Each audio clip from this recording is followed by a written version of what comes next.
My name's Rachel. I am the CEO and Legal Practice Director here at Passage Co. And what I wanted to do today was to walk you through what is going to be required for your skills assessment in a trade occupation for Australia.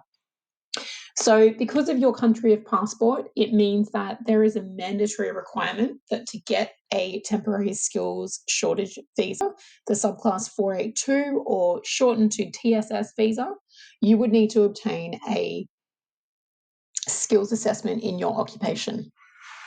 Now, the skills assessment that we've chosen for you, or the best occupation that we've chosen for you based on the work that you'll be undertaking, is carpenter. And a carpenter is a non-licensed trade. So for the purposes of this demonstration, we are going to be focusing on this, and we are going to be talking about a non-licensed trade. Any licensed trades like plumbers and electricians, that would be a separate video to this one. So with respect to this carpenter occupation, there is a list of things here that the government believes that you should be doing or you should be able to do if you're going to be assessed positively in this occupation. So they will use this as the main guideline. So this is what is going to help you be able to prepare work references or to assist the people that are writing the work references. So this should never be used word for word, but certainly it is something that is going to help people along the way. The assessment is in 2 stages, as you can see here. So you've got stage 1 and stage 2. So stage 1 is all about documents. It's also about videos and observing, and all of those things will come together to provide an overview of the work experience and qualifications or certificates or other skills that you have in your nominated occupation. For this video, that will be as a carpenter. And the assessor will decide if they believe you are a carpenter based on this occupation description after they've looked at all of the documentary evidence that you provide. The second stage then is only if this documentary evidence assessment is successful, you'll be able to move on to stage 2. Stage 2 is a technical assessment. The idea is that you can show that you have the technical ability to meet the skills that are taught in this certificate 3 in carpentry, which is the qualification that you would get in Australia. The purpose of the skills assessment really is to ensure that all of the subjects that are available in the certificate 3 in Australia is something that you have done or completed or can prove that you have the ability to do when you undertake this role in Australia. But always stage 1 first and then stage 2. So as you can see from the tabs up the top, there is quite a lot of information that is available to be able to provide. The first important document is the fact sheet. This is a quick overview document to show, again, what the occupation description is and also how different things are going to be assessed. There is an overview of the subjects that you would need to prove that you have a capacity to be able to meet, and a little bit more of information. So the fact sheet is just a quick overview about how the skills assessment is going to happen and exactly the types of things that you're going to be assessed on.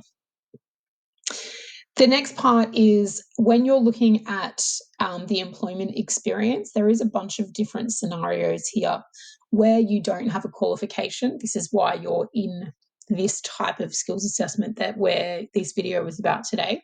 You would need to show a minimal level of work experience. So generally where there's no formal training, you need to show that you've got at least 5 years of full-time or equivalent part-time work experience and at least 12 months in the last 3 years.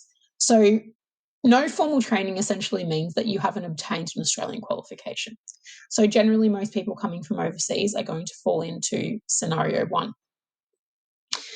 The next thing is that this is just a quick overview of the trades skills assessment process. So everything that we've kind of been talking about today. So you've got the evidence review, and then once that is sufficient, you can go into the technical interview. And once that is successful, you would end up then providing a getting essentially an Australian qualification, which is equivalent to a Certificate 3, which is what the tradesmen in Australia or tradespeople in Australia would obtain as a result of completing a trade here in Australia.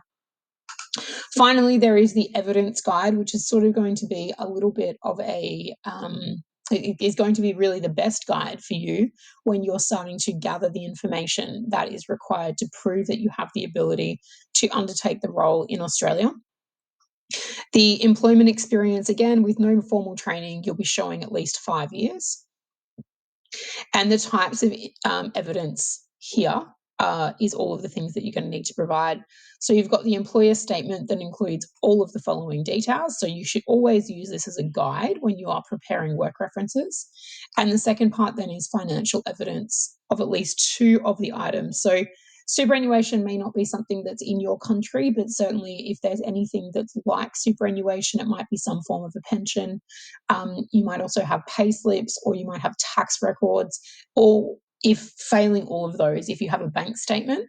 If for some reason you don't have these documents, we would need to see at least invoices for work or something like this to really evidence that employment. Additional evidence where you've been self-employed, your business would need to be registered, and you would need to have sort of some form of evidence that that business is a legal business. You've been operating, you've been, under whatever requirements are in your country. You've been paying your required taxation, all of those types of things. So that's generally a bit of an overview of what we're going to be asking for you today. So the skills assessment, again, as I said, again, is a 2-part process, and it could take quite a little while. Generally, skills assessments are going to get through all of these 5 steps. Generally, and getting to the application stage, this is kind of where we're at the moment. We're checking your eligibility to make sure that you're going to be okay. We wouldn't be lodging an application or trying to apply under step 5 until we really believe that you have the ability to meet the evidence requirement. We're not in the business of lodging applications that we think would be refused. So certainly, if we, for some reason, think that the information you've provided is not going to be sufficient, we will tell you that. I'll also give you a copy of all of these documents that I've got up here, as well as a link here, so that you've got this information available to you when you're trying to gather documents and also request items of support or evidence of other people. Of course, if you've got any questions, you will have my details at the end of this email, and the email that this video is being provided in. But that is a quick overview of the VETASSESS requirement. And I should just say the final thing is that your technical interview will also be in your country or done by a video conference. So again, my name is Rachel Boschnack. I am the CEO and Legal Practice Director here at Passage Co. If you have any questions, you now have my contact details. And now hopefully you feel a little bit more confident about doing your skills assessment. Thanks so much. We'll chat soon.